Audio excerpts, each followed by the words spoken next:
Hello friends, welcome to my channel super સહેલિયા. Friends, હું છું પ્રીતિ Patel. Friends, આજે હું તમારી સાથે એક એવા શાકની રેસિપી સર્વ કરવા જઈ રહી છું જે તમે રોટલી સાથે ખાઈ શકો છો, ભાખરી સાથે ખાઈ શકો છો, બન સાથે ખાઈ શકો છો, બ્રેડ સાથે ખાઈ શકો છો, રાઈસ સાથે પણ ખાઈ શકો છો. તમે એને ટ્રાવેલિંગમાં પણ લઈ જઈ શકો છો અને ઝાઝા મસાલાની પણ જરૂર પડતી નથી. માત્ર રસોડાના મસાલાથી જ આ શાક સરસ બની જાય છે. તો આવો મારી સાથે મારા કિચનમાં આપણે રેસિપી જોઈએ. Hello friends, welcome to my channel super Saheliya. તો રેસિપી શરૂ કરતાં પહેલાં આપણે કઢાઈ લઈશું અને કઢાઈમાં લગભગ 5 થી 6 ચમચી જેટલું તેલ એડ કરીશું. આ હું અત્યારે સનફ્લાવર ઓઇલ યુઝ કરી લઈશું.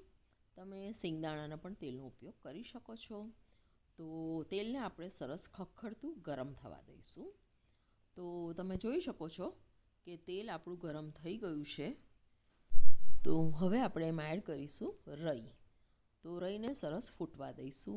સાથે જ આપણે અડધી ચમચી જીરું પણ એડ કરી દઈશું. અને જીરું અને રઈ સરસ બંને ફૂટી જાય એટલે આપણે લીલા મરચાં નાખીશું.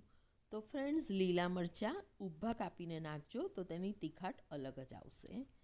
તો મરચાંને પણ આપણે સરસ ફ્રાય કરી લઈશું.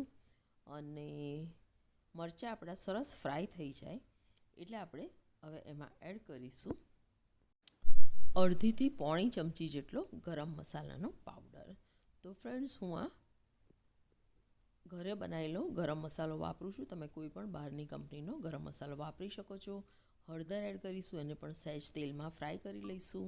અને હવે આપણે કાપેલા ટામેટાં એડ કરીશું. તો ટામેટાં લગભગ મેં 2 નંગ લીધા છે અને બરાબર સરસ એને ક્યુબમાં કટ કરી લીધા છે. બહુ મોટા પીસીસ નથી રાખવાના, જેથી ફટાફટ તે ચડી જાય.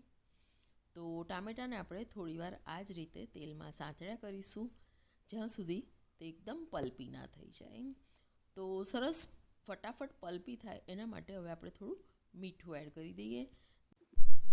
મીઠું એડ કર્યું એટલે હવે ટામેટાં સરસ આપણા ફટાફટ ગલી જશે એટલે કે સરસ ચડી જશે અને એક પલ્પ જેવું રેડી થઈ. તો તમે જોઈ શકો છો સરસ નરમ પડી ગયા અને લોચો પણ થઈ ગયા છે. અને તમે જોઈ શકો છો કે તેલ પણ થોડું છૂટું પડી ગયું છે. તો આ રીતે તેલ છૂટું પડે પછી જ આપણે રેસીપીને આગળ વધારવાની છે, નહીં તો ટામેટાં તમને કાચા કાચા લાગશે. તો હવે આપણે એમાં એડ કરીશું બોઇલ્ડ અને મેશ કરેલા બટાકા. તો મેશ બટાકાની સાથે આપણે થોડા એડ કરીશું બાફેલા અને ક્યુબ્સમાં કટ કરેલા બટાકા. તો લોચો બટાકાથી તમારી ગ્રેવી જાડી થશે અને કાપેલા બટાકા મોઢામાં સરસ લાગશે. તો બધું સરસ આપણે મિક્સ કરી લઈશું. તો તમે જોઈ શકો છો કે અત્યારે આપણું શાક એકદમ લુખ્ખું લુખ્ખું લાગે છે અને એવું થાય કે શું આવું શાક રોટલી ભાખરી સાથે ખાતા ફાવે.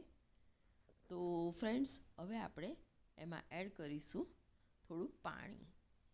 તો પાણી આપણે થોડું થોડું કરીને એડ કરવાનું છે, જેથી બહુ પાણીવાળું પણ ના લાગવું જોઈએ અને ભાખરી સાથે ખાતા ફાવવું જોઈએ.